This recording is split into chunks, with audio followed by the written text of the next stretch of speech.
Let's start with first news. Dustin Poirier, Jorge Masvidal, Dean Thomas, and Chris Weidman are all picking Islam Makhachev to beat Garry, and the confidence behind that prediction is getting stronger as the fight approaches.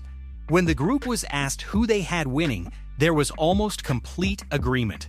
Every single one of them picked Islam, although they had slightly different ideas about how the fight could end. Poirier admitted that when all four of them agree on one fighter, he sometimes feels like he should automatically pick the opposite side just to cover himself. But even with that thought in mind, he still went with Makhachev. The first prediction was a decision victory, with the belief that Islam could control the fight for the majority of the rounds. However, the discussion quickly became more interesting when the possibility of a finish came up. One of the biggest predictions was that Islam could eventually sub Garry. The reasoning was that Garry could make the early stages of the fight competitive, especially with his movement, distance management, and striking. But as the fight goes deeper, Islam could begin to take over. The idea is that Makhachev will constantly pressure Garry with wrestling, forcing him to defend takedowns and work from uncomfortable positions. Over time, that physical pressure could slow Garry down and create openings. Once Garry starts getting tired, Islam could potentially find a submission, possibly after wearing him down with repeated wrestling exchanges. Another prediction was that Islam could simply finish him on the ground, either through ground and pound or a submission. The overall feeling from the group is clear. They expect Garry to be competitive early, but they believe Islam Makhachev will eventually dig deeper, take control, and break him down as the fight progresses. Move on to another news. Ilia's team appears to be interested in a potential rematch with Justin Gaethje, and a recent social media post has sparked speculation about what could be next for the former champion. Ilia's manager, Malik Hawa, shared a picture on his story that seemed to hint at the team's current priorities. The post suggested that Ilia and his team may be focused on making the Justin Gaethje rematch happen. This is interesting because Gaethje has already shut down the idea of fighting Ilia multiple times. Despite that, the matchup could still become a possibility if the UFC decides it makes sense for everyone involved. One major factor could be the money. Gaethje has always been involved in some of the biggest and most exciting fights in the UFC, and a rematch with Ilia could potentially become another massive payday.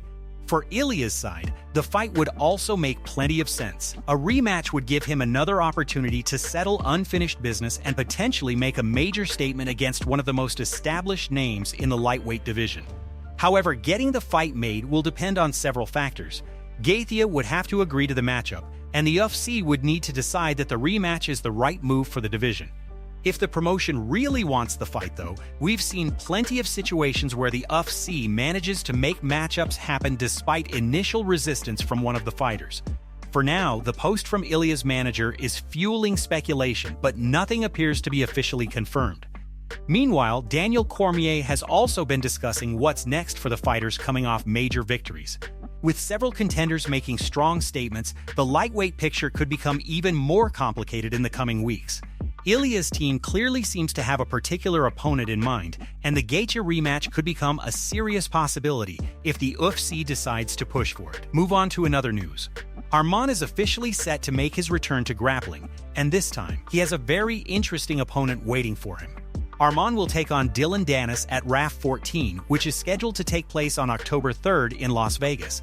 The matchup has now been announced, giving fans another major event to look forward to as Arman continues to stay active outside of traditional MMA competition.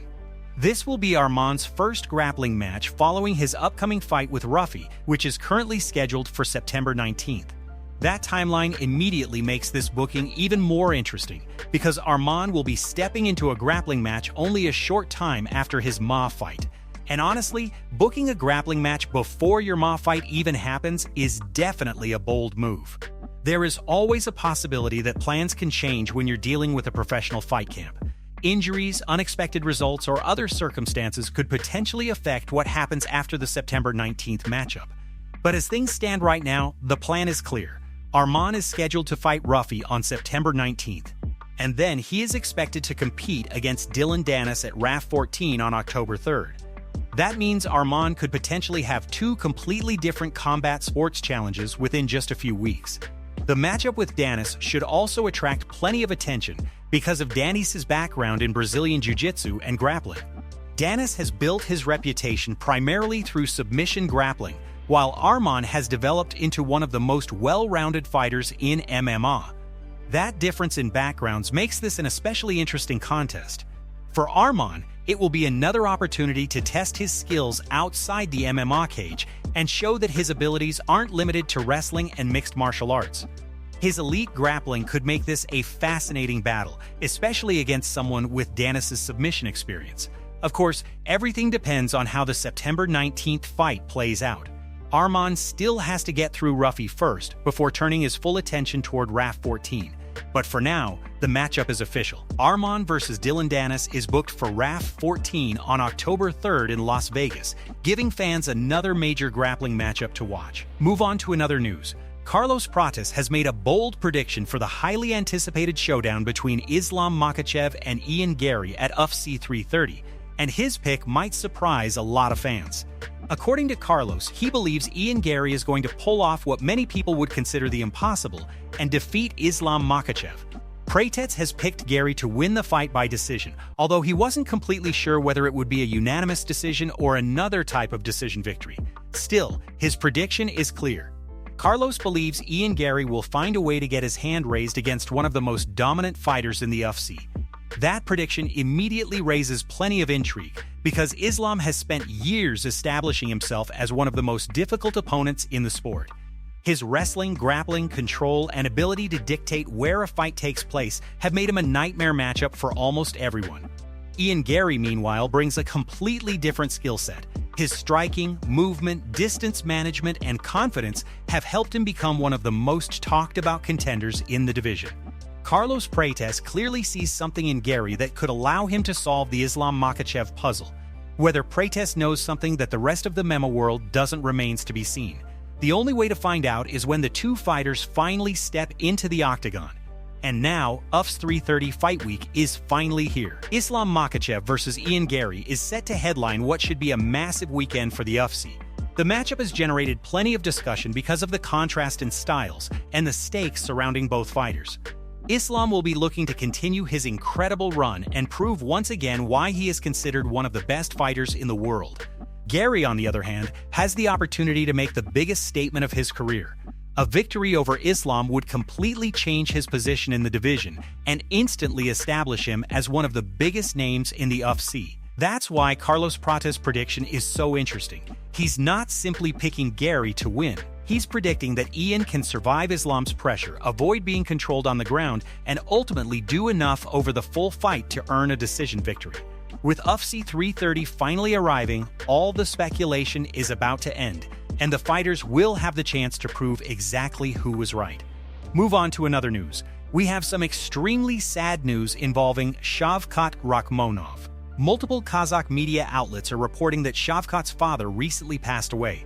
The news comes at an especially difficult time for the fighter, who had only recently resumed training as he continued preparing for his long-awaited return to the UFC. According to the reports, a memorial for Shavkat's father is expected to take place on August 13th. Losing a parent is already devastating under normal circumstances, but for Shavkat, this comes after what has been an incredibly difficult period in his personal and professional life. Over the past couple of years, Shavkat has dealt with a series of major setbacks. Since 2024, he has undergone 2 knee surgeries, which kept him away from competition and prevented him from making the UFC return that fans have been waiting for. The injuries have been particularly frustrating because Shavkat had built an incredible reputation inside the octagon. He remains one of the most dangerous and highly regarded fighters in the division, but injuries have repeatedly interrupted his momentum. Then, in 2025, reports also emerged regarding Shavkat and his wife potentially going through a divorce. That situation later became unclear, however, as the latest reports indicated that the divorce papers had apparently been withdrawn. There was also another extremely frightening situation involving an accident in which his wife and child were reportedly involved. Thankfully, the details surrounding that situation have been difficult to follow, and much of what happens within Shavkat's personal life remains private. Now, with the heartbreaking loss of his father being reported, it's difficult to imagine what Shavkat and his family are going through behind the scenes. The timing is especially painful because Shavkat had just returned to training and appeared to be moving closer toward his long-awaited UFC comeback. After spending so much time dealing with injuries and other personal challenges, this is another devastating blow. Of course, his return to competition should take a back seat right now. The most important thing is Shavkat and his family taking the time they need to grieve and support one another. Condolences go out to Shavkat and his entire family during this incredibly difficult time. After everything he has dealt with over the past few years, this is truly heartbreaking news. And hopefully he can find strength and support from the people closest to him. Move on to another news. The MMA community has been reacting to Islam Makhachev's insane body transformation ahead of UFC 330, and it's safe to say the former lightweight champion looks completely different at welterweight. With only a few days remaining before UFC 330, the latest episode of Embedded gave fans another look at Islam during fight week. What immediately stood out was his physique. Islam looks noticeably bigger, more muscular, and extremely lean, suggesting that his preparation and nutrition for this camp have been dialed in perfectly. The MMA community quickly took notice on social media, with fans praising how shredded Islam looks at welterweight. Some reactions described him as being completely jacked, while others pointed out that moving up in weight appears to have benefited his physical condition. One fan even suggested that Islam's arms look more relaxed when he throws punches at welterweight. Another interesting observation came from fans who were looking back at his previous performances and comparing his physical appearance now. The general feeling is that the additional size could help Islam handle the physical demands of competing at 170 pounds. Of course, the biggest question will be whether that added muscle affects his performance against Garry.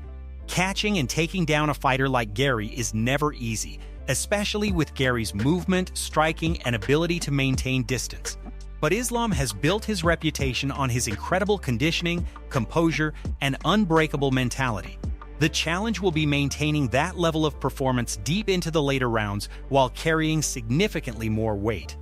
And this transformation lines up perfectly with recent comments from Islam's coach, Javier Mendez. In a recent interview, Mendez revealed that Islam has added approximately 5 kilos of muscle to his frame since moving up to welterweight. That's more than 11 pounds of additional muscle. Even more importantly, Mendez said Islam feels better at welterweight and prefers competing at this weight class.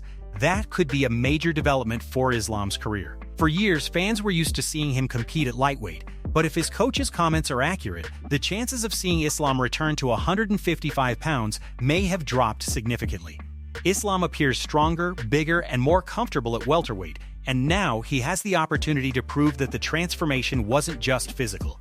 UFC 330 will provide the real test, and against Garry, we'll finally see whether this new version of Islam Makhachev can perform at the highest level while carrying his new welterweight frame. Move on to another news. We have some huge UFC fight developments making the rounds, with several major matchups reportedly being targeted for upcoming cards. However, as always with these reports, fans should take everything with a grain of salt until the UFC officially confirms the fights. Over the weekend, the UFC revealed the location and date for UFC 332, and shortly after that, the first fight for the event was reported. But now, attention has shifted toward UFC 333, where some very interesting matchups are reportedly being discussed. According to Vesnik Mema, a source that has broken several fights in the past, the rematch between Petr Yan and Merab is reportedly set for the Abu Dhabi card. If that report turns out to be accurate, it would be a massive addition to the event. The two fighters have already shared the octagon twice, and another meeting would give both men an opportunity to settle the rivalry once again. Neither fighter has competed since their previous matchup, which makes the potential rematch even more intriguing. However, this report is not officially confirmed yet. While the outlet has a history of reporting accurate fight news, fans should wait for the UFC to make the matchup official before treating it as a done deal. And apparently, that isn't the only major fight being targeted. Red Fury MMA has also reported that Alexander Volkanovski vs. Movsar Evloev is expected to serve as the main event of UFC 333. According to their sources, Yan vs. Merab would then serve as the co-main event. If both reports are accurate, UFC 333 could be shaping up to be an absolutely stacked card. Volkanovski against Evloev would be a fascinating matchup because it would put one of the most experienced elite fighters in the division against a dangerous and highly regarded contender. Meanwhile, another Yan vs. Merab fight would immediately attract enormous attention because of their history. Again though, none of this should be treated as official until the UFC confirms it. That brings us to another major UFC storyline, this time involving Islam Makhachev and Ian Garry. Dustin Poirier, Jorge Masvidal, Dean Thomas, and Chris Weidman have all picked Islam to beat Ian Garry, giving Makhachev almost unanimous support among the group. When they were asked about their predictions, there was some hesitation over whether Islam would win by decision or finish the fight. One prediction was that Islam could win by decision, but another member of the group went even further, predicting that Makhachev could eventually sub Garry. The reasoning is that the fight could be competitive during the early stages, but Islam's wrestling pressure could begin to wear Ian down as the rounds continue. Islam has the ability to constantly force his opponents to defend takedowns, control positions, and fight against his pressure. That kind of pace can become exhausting, especially as the fight moves into the championship rounds. Because of that, the group believes Islam could eventually find an opening for a submission. Another prediction was that Makhachev could finish the fight through ground and pound or a submission. The idea is that repeated wrestling exchanges could slow Garry down enough for Islam to capitalize. Garry will obviously have his own advantages, especially with his striking, movement, and ability to fight at range. But the consensus from Poirier, Masvidal, Dean Thomas, and Weidman is clear. They believe Islam Makhachev will dig deep, take control as the fight progresses, and ultimately find a way to defeat Ian Garry.